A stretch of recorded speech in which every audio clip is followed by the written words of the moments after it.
हमारे YouTube channel राज study GS पे। दोस्तों, इस वीडियो में हम साइंस के कुछ इंपॉर्टेंट क्वेश्चंस देखेंगे जो कि आने वाले एग्जाम के लिए काफ़ी महत्वपूर्ण है। तो चलिए शुरुआत करते हैं पहले प्रश्न से। पहला प्रश्न है कि सर्वप्रथम रक्त परिसंचरण तंत्र का अध्ययन किसने किया था? तो इसका ऑप्शन है कि लैंडस्टीनर, कार्नबर्ग, ब्राउन, हार्वे। तो इसका सही उत्तर हो जाएगा लैंडस्टीनर। लैंडस्टीनर ने सर्वप्रथम रक्त परिसंचरण तंत्र का अध्ययन किया था। नेक्स्ट है कि पेस मेकर का संबंध किससे है? तो इसका ऑप्शन है कि गुर्दा से, दिमाग, फेफड़ा, हृदय। तो इसका सही उत्तर हो जाएगा हृदय से। पेस मेकर का जो संबंध है हृदय से होता है। हृदय में हमारे 4 कोष्ठक पाए जाते हैं। हृदय में 4 कोष्ठक पाए जाते हैं। नेक्स्ट देखते हैं कि निम्न में से किनकी भित्तियों पर रक्त द्वारा डाले गए दबाव को रक्तदाब कहते हैं? तो इसका ऑप्शन है कि दिल, सीरा, धमनी, कोशिका। तो इसका सही उत्तर हो जाएगा धमनी। धमनी जो होता है इसमें शुद्ध रक्त का परिवहन होता है, जबकि सीरा में अशुद्ध रक्त का परिवहन होता है। तो प्रश्न है कि निम्न में किसकी भित्तियों पर रक्त द्वारा डाले गए दबाव को रक्तदाब कहते हैं? तो इसका उत्तर सही है धमनी। नेक्स्ट है कि थायराइड ग्रंथि की थायरक्सिन स्रावित करने के लिए उत्तेजित करने वाला अंतःस्रावी हार्मोन कौन सा है? तो इसका ऑप्शन है कि TSH, FSH, LTH और ACTH। तो इसका सही उत्तर हो जाएगा TSH। TSH जो है थायरक्सिन स्रावित करने के लिए उत्तेजित करता है। नेक्स्ट है कि सोते समय रक्तदाब में क्या परिवर्तन होता है? तो इसका ऑप्शन है कि बढ़ता है, घटता है, पहले घटता है फिर बढ़ता है, पहले जैसा रहता है। तो इसका सही उत्तर है घटता है। जब हम सोते हैं तो उस समय हमारा रक्तदाब घटता है।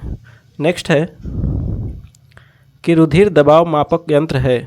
तो इसका ऑप्शन है कि ECG, स्टेथोस्कोप, स्फेग्नोमैनोमीटर और आर्म बैंड।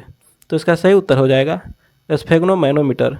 स्फेग्नोमैनोमीटर से रुधिर दबाव मापा जाता है। ECG का फुल फॉर्म होता है इलेक्ट्रोकार्डियोग्राम। नेक्स्ट है कि लब डब आवाज़ निम्न में से किस अंग से संबंधित है? तो इसका ऑप्शन है कि यकृत से, वृक्क से, हृदय से, फेफड़ा से। तो इसका सही उत्तर हो जाएगा हृदय से। लब डब की जो ध्वनि निकलती है वो हमारे हृदय से निकलती है। जब हमारा हृदय धड़कता है, हमारा हृदय 1 मिनट में 72 बार धड़कता है। नेक्स्ट है कि गाय और भैंस के थानों में दूध उतारने के लिए किस हार्मोन की सुई लगाई जाती है? तो इसका ऑप्शन है सोमाटोट्रोपिन, ऑक्सीटोसिन, इंटरफेरोन, इंसुलिन। तो इसका सही उत्तर हो जाएगा ऑक्सीटोसिन। ऑक्सीटोसिन की जो सुई होती है गाय और भैंसों के थानों में दूध उतारने के लिए लगाया जाता है।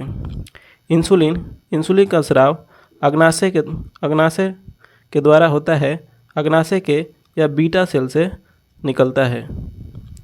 नेक्स्ट है कि मनुष्य के शरीर में हृदय को एक बार धड़कने के लिए कितना समय लगता है? तो इसका ऑप्शन है 1 सेकेंड, 1 मिनट, 1.5 सेकेंड, 0.8 सेकेंड। तो इसका सही उत्तर हो जाएगा 1.5 सेकेंड। मनुष्य के जो हृदय होता है एक बार धड़कने के लिए 1.5 सेकेंड का समय लेता है। नेक्स्ट है कि स्वस्थ मनुष्य में प्रति मिनट हृदय धड़कता है। तो इसका ऑप्शन है कि 58 बार, 67 बार, 72 बार और 90 बार। तो इसका सही उत्तर है 72 बार। स्वस्थ मनुष्य में जो हृदय धड़कन होता है 1 मिनट में 72 बार धड़कता है। नेक्स्ट है कि मानव हृदय में कितने कोष्ठक होते हैं? तो इसका ऑप्शन है कि 2, 3, 4, 5।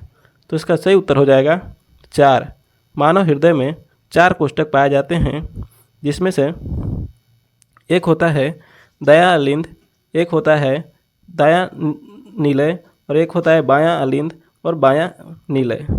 नेक्स्ट है कि निम्नलिखित में से कौन एक ग्रंथि नहीं है? तो इसका ऑप्शन है थायराइड, जठर, यकृत, अग्नाशय। तो इसका सही उत्तर हो जाएगा जठर। जठर एक प्रकार का पाचक रस है, जबकि थायराइड ग्रंथि है, यकृत भी ग्रंथि है, अग्नाशय भी ग्रंथि है। नेक्स्ट है कि नाड़ी दर कहाँ से मापा जाता है? तो इसका ऑप्शन है कि शिरा से, धमनी से, त्वचा से, तंत्रिका से। तो इसका सही उत्तर हो जाएगा धमनी से। नाड़ी दर जो है धमनी से मापा जाता है, क्योंकि जो धमनी में हमारा ब्लड होता है हाई प्रेशर के साथ रहता है, जबकि शिरा में ब्लड लो प्रेशर के साथ रहता है। इसीलिए नाड़ी धड़कन के लिए हम लोग धमनी के मापते हैं। नेक्स्ट है कि स्वस्थ मानव के शरीर में रक्त की कुल मात्रा कितनी होती है? तो इसका ऑप्शन है शरीर के वजन का 10%, 25%, 7%, 5%। तो इसका सही उत्तर हो जाएगा शरीर के वजन का 7%।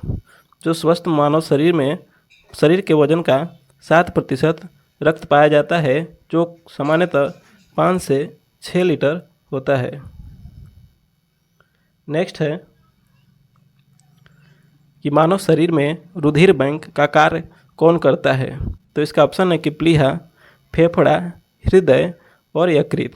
तो इसका सही उत्तर हो जाएगा प्लीहा। प्लीहा जो है मानव शरीर में रुधिर बैंक का कार्य करता है, इसलिए इसको ब्लड बैंक भी कहा जाता है।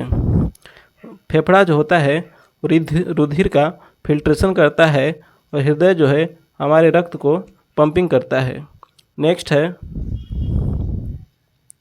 कि मानव शरीर में खून का शुद्धिकरण की प्रक्रिया को क्या कहते हैं?